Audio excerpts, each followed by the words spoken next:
అందరికీ వందనములు. దేవుని నామమునకు స్తోత్రములు. మంచిది. నేటి మన ధ్యానాంశము తామర పుష్పం పెరిగినట్లు అతడు అభివృద్ధి నొందును. తామర పుష్పం పెరిగినట్లు అతడు అభివృద్ధి చెందును. ఇక్కడ హోషేయ గ్రంథము 14వ అధ్యాయము 5వ వచనము. హోషేయ గ్రంథము 14వ అధ్యాయము 5వ వచనము. చెట్టునకు మంచు ఉన్నట్లు నేను అతన్ని కొందును, తామర పుష్పం పెరిగినట్లు అతడు అభివృద్ధి నొందును.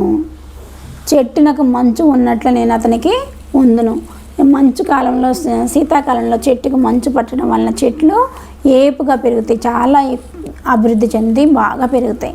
సో యేసయ్య మనకి చెట్టునకు మంచు ఏ రీతిగా ఉందో ఆ రీతిగా ఉంటాను అని మాట్లాడుతున్నారు.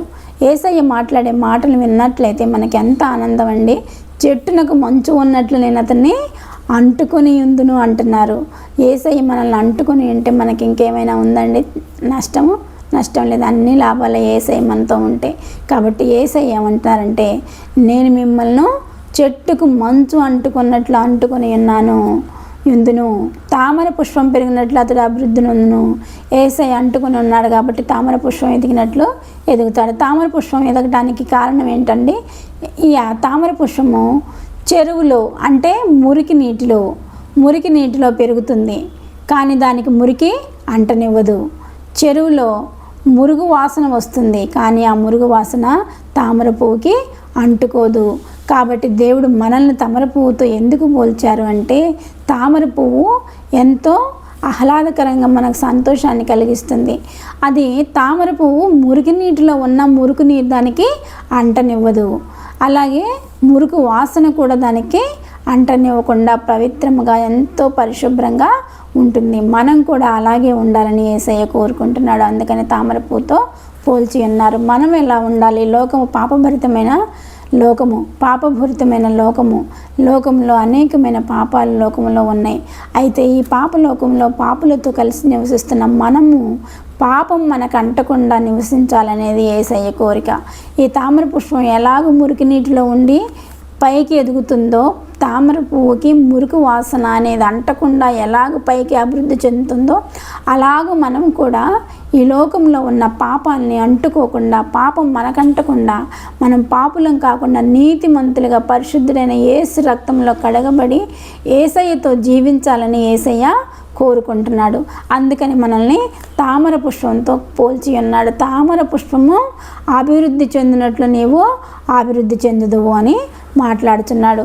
ఇక్కడ తామర పుష్పము అనేది ఎంత పవిత్రంగా కనిపిస్తుందో, పరిశుభ్రంగా కనిపిస్తుందో, అంత పవిత్రంగా, అంత పరిశుద్ధంగా మనం యేసయ్యతో కలిసి ఉండాలి. మనం యేసయ్యతో కలిసి ఉండటానికి మనకు తోడుగా ఆయన మంచు చెట్టుకు ఉన్నట్లు నేను నీకు ఉందును అని మాట్లాడుతున్నాడు.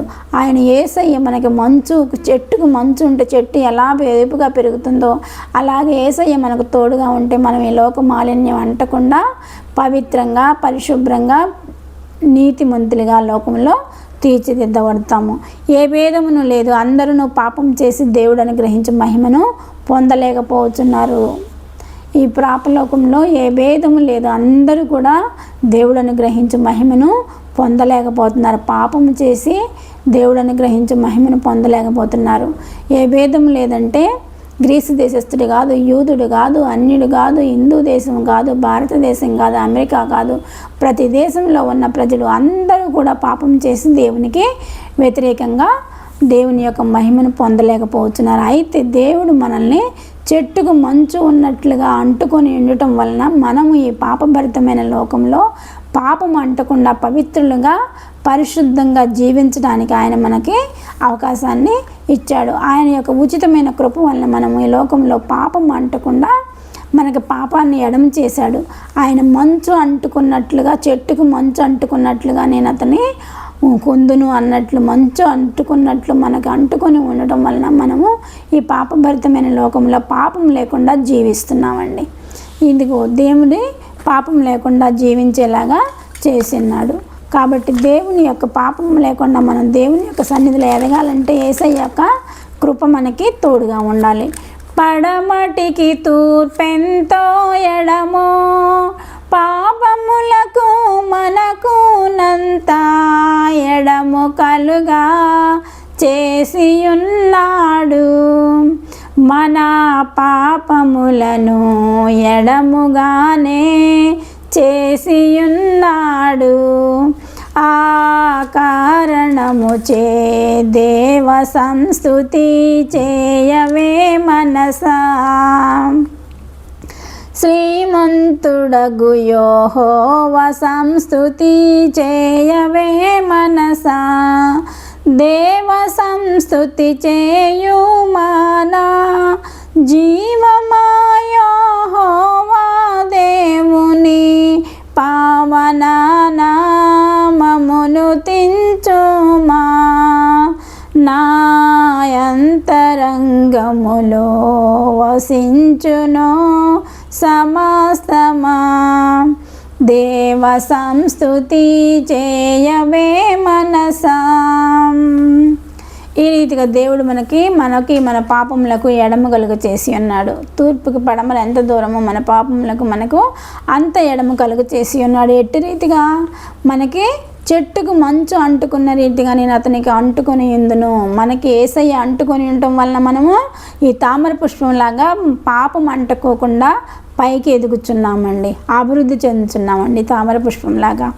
దేవుడు దేవుడు యేసు ప్రభు అందరికీ ప్రభు. యూదులకేమి, గ్రీసు దేశస్తులకేమి, భారతీయులకేమి, అమెరికన్స్కేమి, ఎవరికైనా పరలోకంలో భూలోకంలో ఉన్న ప్రతి మనిషికి దేవుడు అందరికీ ప్రభు. యేసుక్రీస్తు అందరికీ ప్రభు. ఏ భేదము లేదు. అందరూ పాపం చేసి దేవుడు అనుగ్రహించి మహిమను పొందలేకపోతున్నారు. కాబట్టి గ్రీసు దేశస్తులేమి ఎవరైతే పిలువబడి వారుంటారో వారికి దేవుని శక్తిని ఆయన అనుగ్రహిస్తాడండి. ఎవరైతే యేసు ప్రభుని అంగీకరిస్తారో ఆయన చుట్టూ ఏముంటుంది? చెట్టు చుట్టూ మంచు అంటుకొని ఉన్నట్లు ఆయన అంటుకొని ఉంటాడు. ఆయన అంటుకొని ఉంటే మన తామర పుష్పంలాగా పైకి అభివృద్ధి చెందుతామండి. అన్ని విషయాల్లో అభివృద్ధి చెందుతాం. మొట్టమొదటిగా నీతిని, రాజ్యమును ఎదిగినట్లయితే ఈ లోకంలో మనకి ఏం అవసరమో అవన్నీ కూడా యేసయ్య మనకి అనుగ్రహిస్తాడు. కాబట్టి మనమందరము తామర పుష్పం ఎదిగినట్లుగా ఈ లోక మాలిన్యం అంటకుండా పరిశుద్ధులుగా, నీతిమంతులుగా ఎదగాలని కోరుకుంటూ ఈ చిన్న వాక్యాన్ని ముగిస్తున్నాను. చిన్న ప్రార్థన చేసుకుందామండి. సర్వశక్తి మిక్కిలి కృపగలన ఘనమైన యేసురాజా, మీ పాదములకు స్తుతులు స్తోత్రములు తండ్రి. అద్భుతకరడా, ఆశ్చర్యకరడా, నీ పాదములకు స్తుతులు స్తోత్రములు నాయన. మీరు వినిపించిన వాక్యముకై వందనములు, స్తుతులు స్తోత్రములు. ఈ వందనములు నాయన ప్రభువా యేసయ్య. మేము వినిపిన వాక్యమును ప్రభా మా హృదయంలో నీరు కట్టి ఫలింపచేయండి ప్రభా.